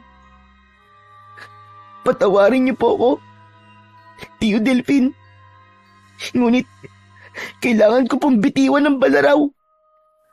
Malungkot akong napatingin na ngayon ay Tio Delfin ko na. Nang iabot ko sa kanya ang balaraw, tinanggap niya yon habang bakas sa kanyang muka ang pag-aalala. Mamayang gabi, tiyak na sasalakayin kayo ng mga aswang. Maaaring sa mga oras na to, alam na ni Lizardo kung sino ang tagapagmana ng balaraw. Huwag mo akong lokohin. Hindi na ako naniniwala sa'yo. Halika na, Benok. Umalis na tayo. Hinawakan ng aking ama ang aking kamay at naglakad na kami papalayo sa bahay ni Tio Delfin. Bigla akong nag-alala sa sinabi nito. Paano nga kung sumalakay sa amin si Lizardo? Wala na sa akin ang sandata, pero hindi ko rin naman kayang sumuway kay tatay. Ayoko na siyang mapahamak ulit nang dahil sa akin. Pagsapit ng gabi ay pabaling-baling ako sa higaan. Panay din ang silip ko sa bintana dahil pakiramdam ko merong mga matang nakatingin sa akin. Kaya pagsilip ko, sakto rin ang pagbungad ng aswang mula sa labas ng bintana. Nakangisi ito na pilit akong inaabot ng kanyang kamay. Tay! May aswang, Tay! Tay! Agad na bumalandra ang pinto sa malakas na pagtulak ni tatay. Mabilis siyang pumasok at inilayo ako sa aswang na nagpipilit na pumasok sa loob ng aking silid. Kumuha si tatay ng itak, saka kami pumasok sa loob ng kanyang kwarto. Kaya lang, meron na palang naghihintay sa amin doon na 2 aswang. Nakipagpambuno ang aking ama. Tinaga niya ang kamay ng aswang, ngunit hindi man lang ito natinag. Tay, hindi po sila tinatablan ng ordinaryong itak lang. Tanging ang balaraw lang po ang makakapatay sa kanila. Hindi anak, takot din sila sa asin. Halika, bilisan mo! Kukuha tayo ng asin sa kusina! Agad kaming nagtungo papunta sa kusina. Kumuha kami ng asin at isinaboy namin sa mga amalanig na nakapasok na sa loob ng aming bahay. Bawat saboy ni tatay ng asin ay sinusundan niya ng taga. Ako naman ay dumampot ng kahoy at nakipaglaban na rin sa mga aswang. Ginamit ko ang aking mga natutunan kay Tio Delfin. Maya-maya pa ay tinamaan ng suntok ng aswang si tatay sa kanyang sikmura, kaya nabitiwan niya ang itak. Agad ko yung kinuha at inatake ang mga kalaban. Tinaga ko ang kanilang leeg. Tama, baka kapag pinugutan ko sila ng ulo, ay mamamatay na sila. Ginawa ko ang pagtanggal sa kanilang ulo, ngunit walang nagbago. Talagang pilit nila kaming inaabot para kagatin. Kahit natanggal na ang kanilang ulo, gumagapang pa rin ang kanilang katawan. Tay, ano pong gagawin natin? Parami na po sila ng parami. Nagpalinga-linga ako sa paligid ng bahay at napako ang aking atensyon sa nilalang na nakatayo sa labas ng aming bakuran. Naririnig ko ang nakakakilabot niyang paghalakak. May balabal siya na may hood, kaya hindi ko makita ang kanyang muka.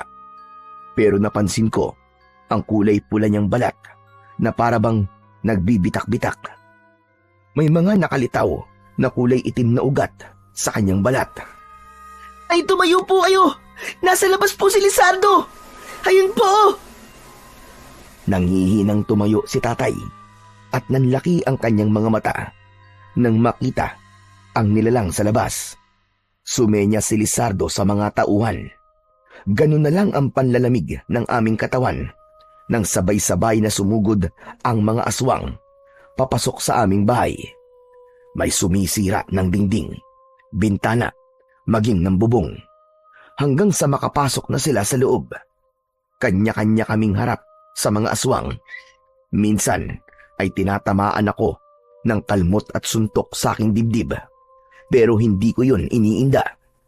Sa dami ng kalaban namin, pakiramdam ko, katapusan na talaga namin ni tatay. Maya-maya pa, ay pasadsad na bumagsak sa sahig si tatay. Saktong pagbalandra ng pinto sa kusina, pumasok si Tio Delfin.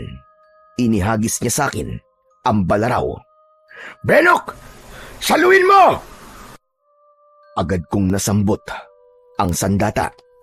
Kaya sakto, sa paglapit ng dalawang aswang na amalanig sa aking kinaroroonan, ay sinalubong ko sila ng taga ng aking makapangyariang balaraw. Tumama ang talim nun sa kanilang leeg.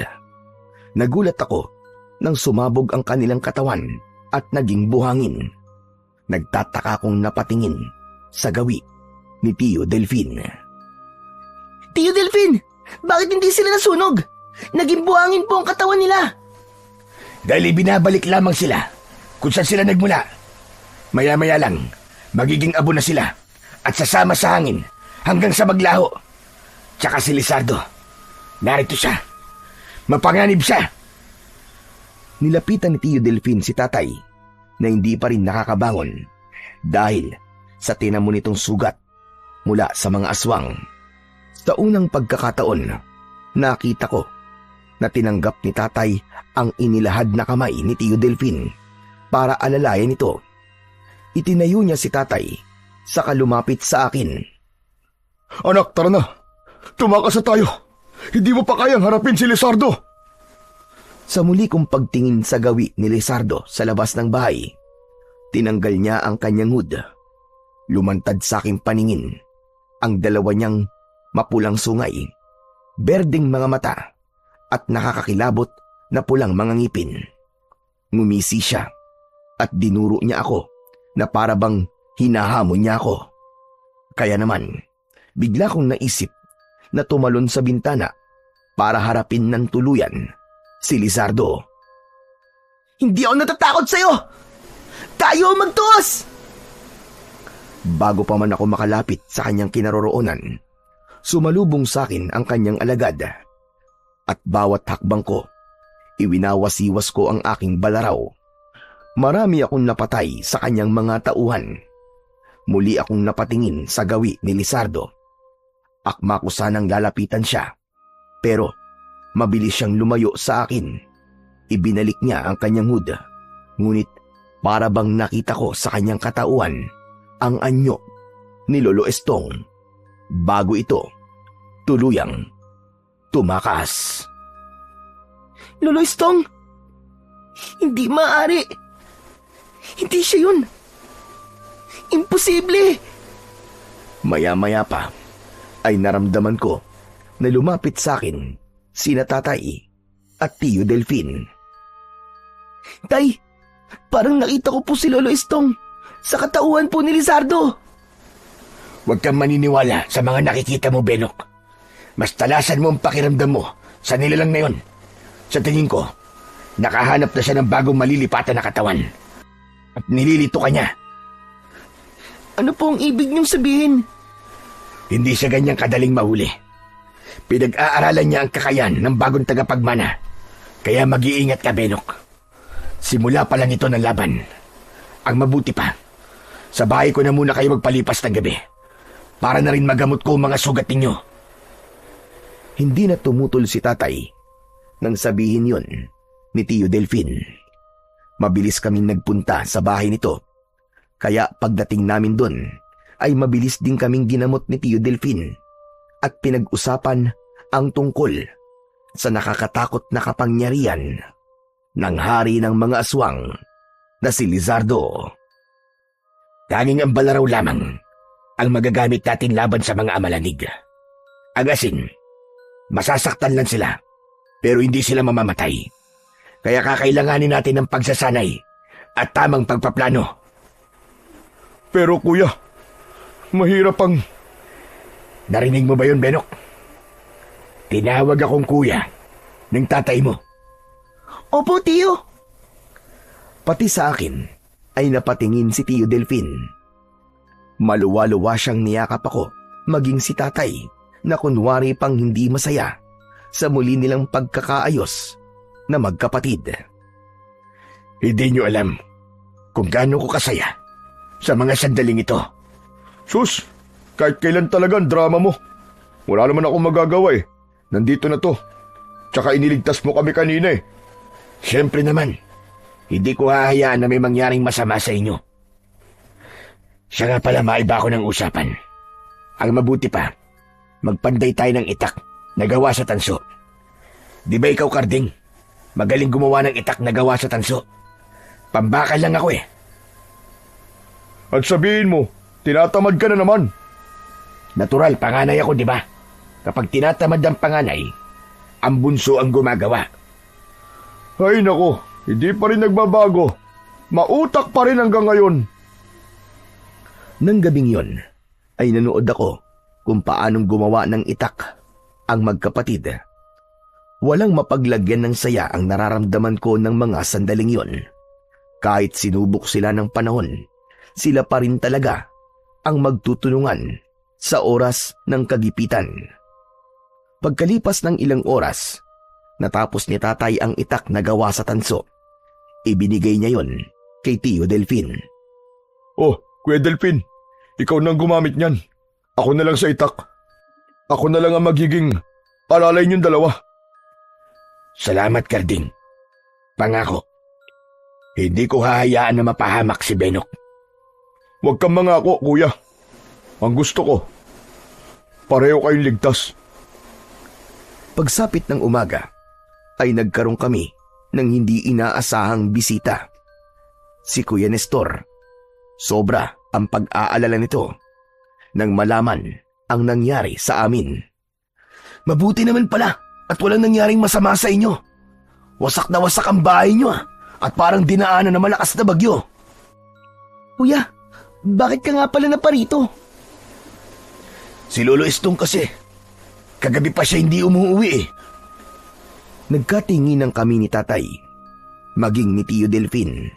Hindi ko alam kung dapat ko bang sabihin kay Kuya Nestor ang nakita ko kagabi. Kaya lang, pinigilan ako ni Tio Delfin sa pamamagitan ng pagpisil niya sa aking kamay. Kagabi, may mga aswang na sumalakay sa bahay ni Benok. Nag-aalala ko, Nestor, na baka nasa panganib din ang lolo mo. Diyos ko, anong gagawin ko? Tulungan niyo po ako, Mang Delfin. Kuya Nestor, wala ka ba napapansin na kakaiba sa kilos ni Lolo Estong? Bakit, Benok? Ano bang ibig mo sabihin? Wala naman. Nag-aalala lang ako. Nitong mga nakaraan na araw, napapansin ko kasi na palagi siyang nawawala sa kanyang higaan tuwing gabi. Iniisip ko na lang na baka naiinip siya, kaya nangangaso siya sa gubat. Nagkakamali ka, Nestor. Matagal nang hindi nangangaso si Tatay Estong. Magmula nang mamatay ang kaibigan niya. Natatay namin ni Kuya Delfin. Po? Ama niyo?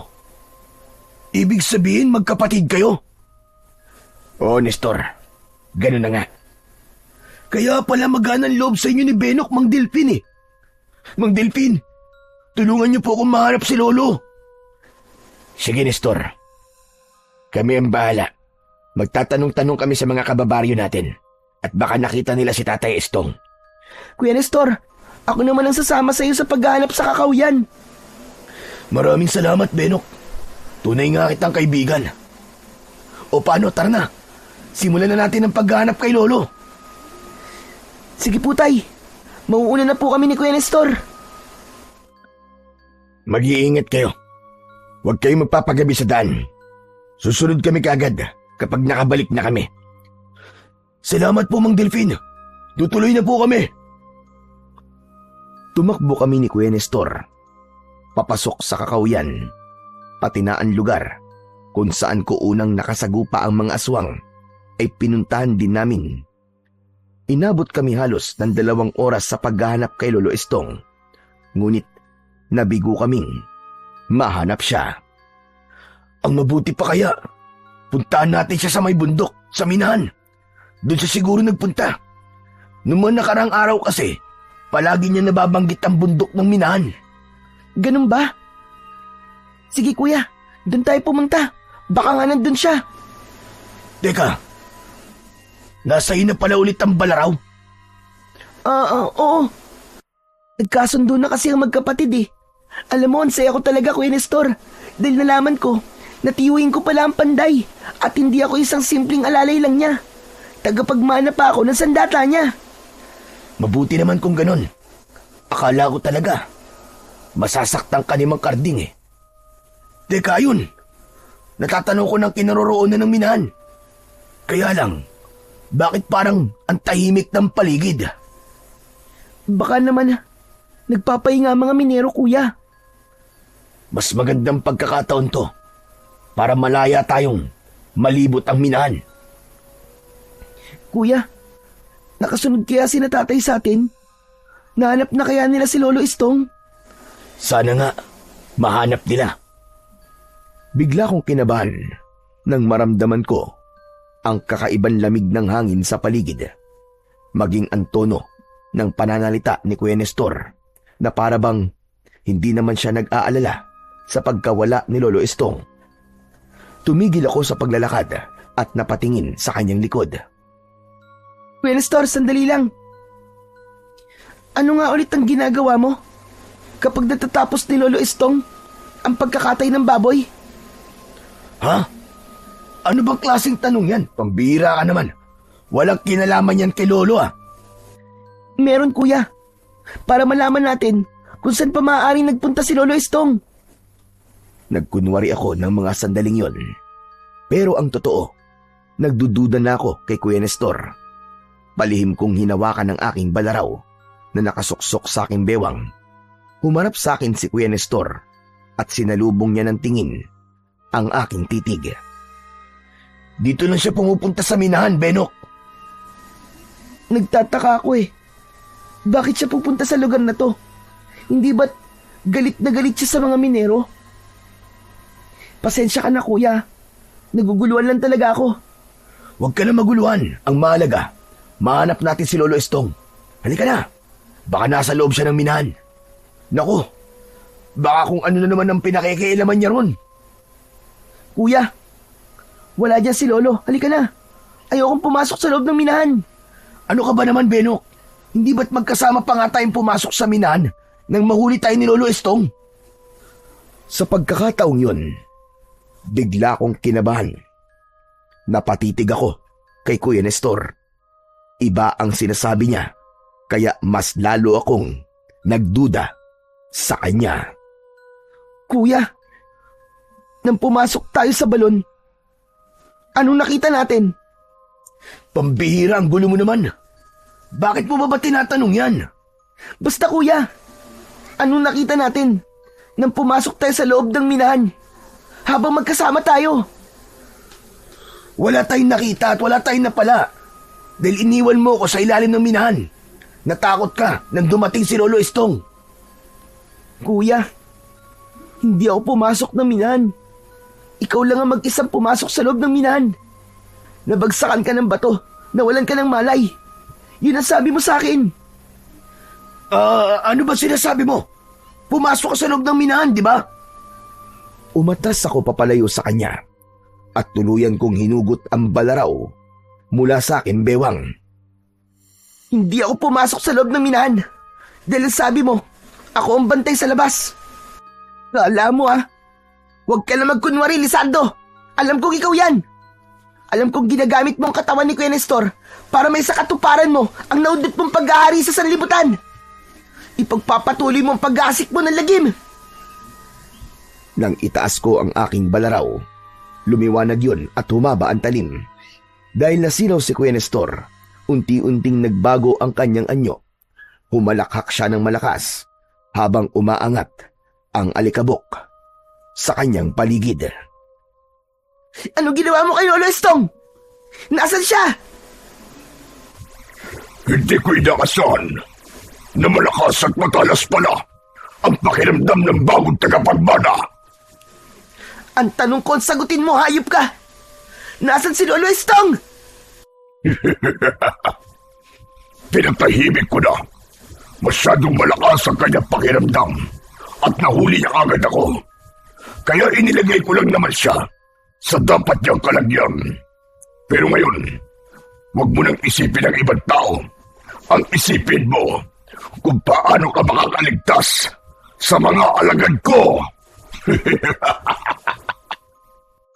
Ang alikabok ng minahan ay nagsimulang umikot sa paligid ni Kuya Nestor na ngayon ay si Lizardo na.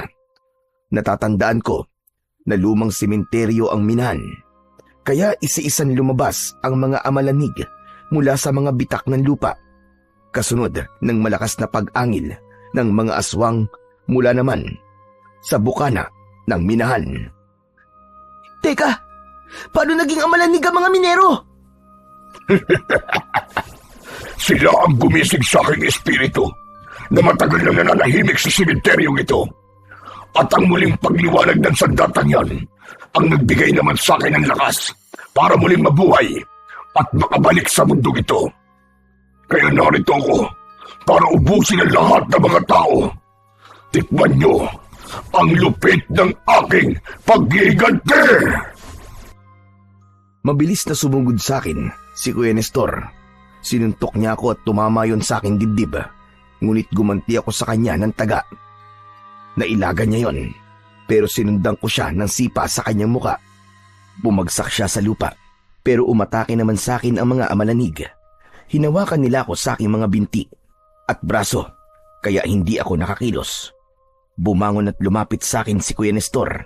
Sinuntok niya ako ng maraming beses sa aking sikmura, ngunit pinilit kong gumanti. Lumayo siya sa akin, kaya nagkaroon ako ng pagkakataon para atakin ng mga aswang. Tinamaan ko sila ng taga sa kanilang mga leeg. Sumabog ang kanilang katawan hanggang sa maging buhangin. Saka ko hinarap si Kuya Nestor. Sabay kaming napalingon sa pagdating ni Kuya Delfin. Benok, narito na ako!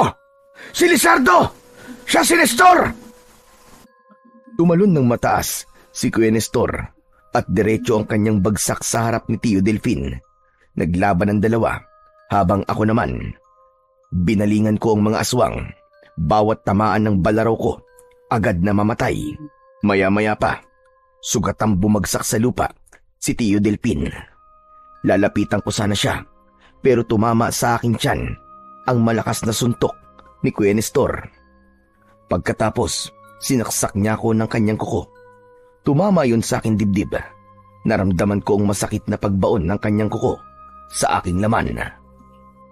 Alam mo bang ako ang bumutas ng dibdib sa bangkay na natagpuan sa kakauyan? At ganun din ang mangyayari sa'yo. Pakawalan mo ang pamangkin ko. Marami ka nang kinuwang buhay sa pamilya ko. Kaya hindi ako makakapayag na magtagumpay ka pa sa pagpatay kay Benok. Mataas na tumalon si Tio Delpin para saksakin ang ulo ni Kuya Nestor. Nakailag ito, ngunit natapyas ni Tio ang sungay ng kalaban. Bumangon ako, saka ko itinarak sa likod ni Kuya Nestor ang balaraw. Hindi pa ako nasiyahan. Pinaikot ko ang talim nun sa loob ng kanyang katawan. Pagkatapos, umikot ako at sinaksak ko ang kanyang tiyan. Sabay bunot sa talim. Bumulwak ang dugo, kasama ang kanyang laman loob, hanggang sa sumuka siya ng maitim na dugo. Saktong pagluhod niya sa lupa, ang pagdating naman ni Tatay at Lolo Estong. Sa harap nila mismo, nilaslas ko ang leeg ni Kuya Nestor. Kasunod ng pagliyab ng kanyang katawan, sumama sa hangin ang kanyang abo. Ang apo ko! Diyos ko! Alam nyo na hindi na siya si Nestor, Tatay Estong. Matagal nang namatay si Nestor nang mabagsakan siya ng bato sa minahan. At ang Nestor na nakasama nyo sa bahay ay ang espiritu ni Lizardo. Kung hindi namin kayo niligtas ni Carding, malamang patay na rin kayo ngayon. Lumapit ako kay Lolo Estong at mahigpit ko siyang niyakap. Patawarin niyo po ako, Lolo. Kung kinailangan ko po nalabanan si Kuya Nestor. Huwag ka sa akin humingi ng tawad, Benok. Nang matuklasan ko ang katotohanan, nakasama ko si Lizardo. Inihanda ko ng aking sarili sa kanyang pagkawala. Nang magkamalay siya mula sa disgrasya niya sa loob ng minahan, nakita ko kung paano siya pumatay ng tao. Pinagtakluban ko lang siya at pilit na nagbulag-bulagan sa mga nangyayari. Kaya nang ako naman ang iginapos niya at nilagyan ng talim sa aking leg, natanggap ko na hindi na siya ang aking apo. Sa bahay niya mismo, nakita namin si Tatay Estong, nakatali at puno ng patalim sa paligid. Kung gumalaw siya ng mga sandaling yon, marahil, nauna pa siya kay Lizardo na napugutan ng ulo. Utang ko sa inyo ang buhay ko. Maraming salamat. Kahit nakangiti si Lolo Estong, halata ko pa rin ang lungkot sa kanya. Kaya nang yakapin ko siya ng maigpit, hindi niya na napigilan ang kanyang pag-iyak. Nakiramay din sina Tatay at Tio Delpin sa pagdadalamhati ni Lolo Estong. Pagkatapos nun, muli naming sinulyapan ang kinaroroonan ng minahan. Saka kami umalis sa lugar na yon. Pagkalipas ng ilang araw, ay ipinagpatuloy namin ang pagpapanday sa mga itak. Muli kong ibinalik ang balaraw sa baul ni Tio Delpin. Hanggang sa ngayon, naaalala ko pa si Kuya Nestor. Hindi ko pa rin maiwasan ang hindi malungkot. Kung hindi sana sa kasamaan ni Lizardo, ay kasama ko pa hanggang ngayon ang Kuya Nestor ko. Hanggang dito na lamang po ang aking kwento. Lubos na nagpapasalamat, Benok. Ang kasamaan, kailanman ay hindi mananaig laban sa puwersa ng kabutihan. Kahit gaano pa siya kalakas, gagawa pa rin ang Panginoong Diyos ng kasangkapan na magagamit natin laban sa kampon ng kadiliman.